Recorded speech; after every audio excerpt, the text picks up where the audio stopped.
lighting is really nice, but if you saw me in normal lighting, you would see that there's bags under my eyes, which is an indicator that we've had our third child. So I wanted to share with you a couple of things that I've learned that have helped me in navigating this life of motherhood with 3 children. So we have 2 that are toddlers. One of them is 4, so I don't know if you actually would consider him a toddler or just a kid. And then we have one that is a baby that just turned 2 months, and I've learned a lot of things along the way. So the first thing that I would advocate for any mother is to listen to your body, whether it's finding medication because your hormones are all out of whack and you just need something to help manage the overstimulation, maybe the rage that's going on. The pelvic floor region, we just had our third kid. This was the time I had to go see a pelvic floor therapist, and it has helped tremendously, and I'm so glad that I listened to my body in that aspect. And then even lip ties, like if it's hurting you to feed them, there might be a lip tie issue. And so finally, like, listening to my body has really helped in navigating all of this.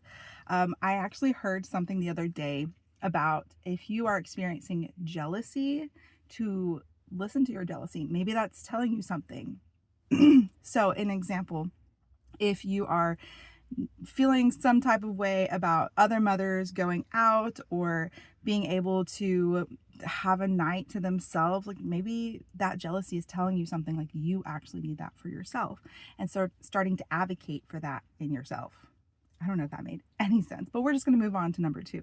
Number 2 would be to lose the earbuds. So if you are someone like me that likes to have an audiobook, maybe some music, maybe a podcast, lose the earbuds, because by the time you have your toddlers running around, your baby is screaming, maybe you're trying to work on dinner or you're trying to clean, there's a lot of stimulation going on.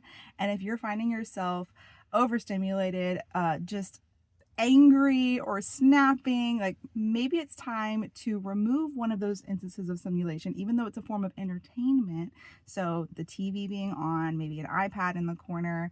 For me, it is the podcasts. I'll listen to them in my ear, and the next thing I know, I'm trying to listen to something, also trying to tactilely do something like do the dishes, and there are other little humans that need me. So finding a way to be content in being okay with the silence, because this is going to be your chance for your brain to process everything. And in that silence, or sometimes you can actually listen to your kids and realize that there's laughter going on in the next room, and you wouldn't have even noticed that if you had something in your ears. So that helps me a lot. And if you think that you might be a little bit overstimulated and you do have those in your ears all the time, maybe take a little self-reflection and see if you need to take those out. Number 3, this is specifically for the moms that breastfeed, but finding a craft, a book, something that you can do while you're pumping or while you're breastfeeding that is not scrolling social media. So for example, when I was teaching, I was trying to grade paperwork. So I was trying to do my work while I was pumping. And I realized that I'm doing 2 loads of work. Like my body is physically making something. It's a little bit stressful. It's a lot of work to do that. And I was physically grading at the same time. That was not helpful. That was not helpful for anybody, just no. And then now that we're at home and I have a baby in my arms, it's so easy to bring out your phone and just scroll, because like you want to break, you want to get away from everything, you want to kind of escape. And it's going to lead to be more anxious. Maybe your kids are talking or being around you, or they want to touch you, or they just want to do all these things, and trying to focus on your phone is a lot harder when you've got all the little humans around you, right? My Kindle broke, but if I'd had a Kindle, I was using my Kindle as something, and I was leaving my phone somewhere else, because it's so easy to be like, oh, I have the Kindle app, let me just open it up. But it's so easy to go to your social media apps instead, because you just don't want to do the mental brain work of starting to read that first chapter or starting to read the first sentence. If you've got a Kindle, that's all you have, that's a lot easier. Mine broke, so I have a physical book that is heavy, so I'm trying to read the book. But that sits in one couch that I breastfeed on, And then in the nursery, actually that one's in the nursery. And then in the regular living room, I have a set of like embroidery things. So it's something that's small that I can put in a Ziploc bag that I can like tuck away so the toddlers don't find the needle, right?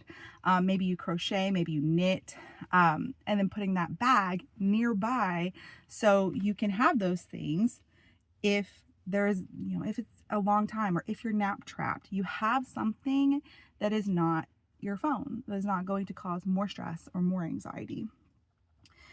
Number 4, speaking of nap trap, it's taking naps. Okay. Finding a way to really secure your nap time. So if you've got your toddlers all napping at the same time, that is pinnacle success for you, right? Your toddlers are napping and you can get the baby to nap as well. And even if you're nap trapped, take that nap as well. So I know that I do really well with quiet time. So if all my toddlers are quiet, if the only way they're quiet is if they're napping. And I do really well if I also take that nap as well. With my second child, she was what someone would consider a Velcro baby. She was always wanting to be attached to me. And anytime she napped, especially when the toddlers were napping, I was using that as an opportunity to get all the chores done, to get all the work done. And at the end of the day, I was so exhausted and I was dealing with a lot of rage because I just felt like I was going all day and you couldn't see any work being done because the kids are messing everything up. But now with my third child, I am prioritizing spending that time with her because I do miss that I wasn't able to spend that time with my second born. Like they're only little for so long. And yes, the dishes have to be done. Yes, the laundry has to be done. But finding a way to do that while the kids are awake, maybe they're playing on the floor next to you, maybe they're helping you put away the dishes. Finding a way to make that work time happen while the kids are awake is going to help you too, because then you get to rest while everybody is resting and everybody can wake up. Everybody can have that post-nap snack, the post-nap kind of get together playtime. That is the best time for our daily adventures per se. So I highly recommend taking that nap, especially when you're up all night. And then my last one, you've seen it on my channel multiple times, but it's letting go of perfection, which is leading me to this video. If you've seen any of my other videos, I have the talking head where I'm talking to you guys, but then I have the B-roll over it, and I have different settings, and it's so pretty, and I have the little text that comes up, and I have not been able to do any of that, right? I have the third kid, just got her to sleep, and I ran out here. I didn't run, but I came out here with my notes that I've had prepared for 4 to 5 days, and this is the first time that I'm getting actually by myself, and I don't feel like I need to take a nap today to film a video. So we're going uncut, we're going unedited, and this is what's going up on the internet. So if you thought that was great, please let me know in the comments, or if you really don't care because you're just listening and doing the dishes at the same time, I would love to know. But I also am choosing to communicate with my partner of like, the house is not going to be in the same quality expectations that you might see when we had the 2 kids. The dinners are not the same. The dinners are more, my device is warm, guys. I'm warm. The dinners are crock pot dinners. They are pre-made freezer meals. They are things that I don't have to do as much work for. We do not have the homemade pasta that we had with 2 kids.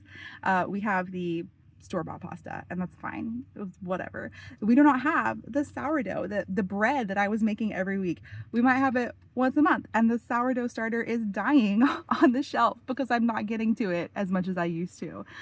So I'm letting go of some pieces of perfection. I'm choosing to prioritize time with my partner in the afternoons, prioritize the mornings with my kids. The dishes they're getting done, but the sink is not empty all the time. The clothes are getting done. Actually, we're getting better on the clothes, but the clothes are getting done, but they might not be folded until it's time to wear them. This is what postpartum looks like. This is what life looks like. And finding a way to be okay, right? Let things go.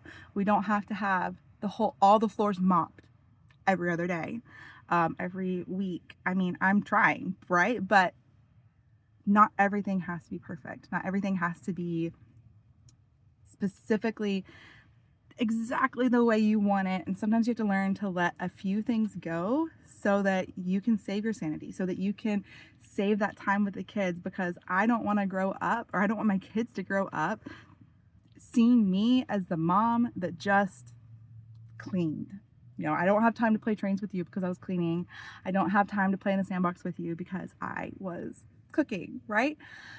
So I actually have a mother 7-day reset, something that I try to do to help me get back on track after having the third kid, after healing.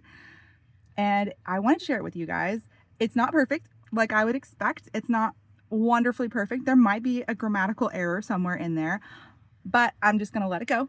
We're going to share it because I've been holding on to it for several months. So I'm going to go ahead and share it with you. It'll be in the description. And if you're interested, go ahead and sign up and let me know if you liked it. Tag me in the comments. Y'all just have a good week because we got to get through this.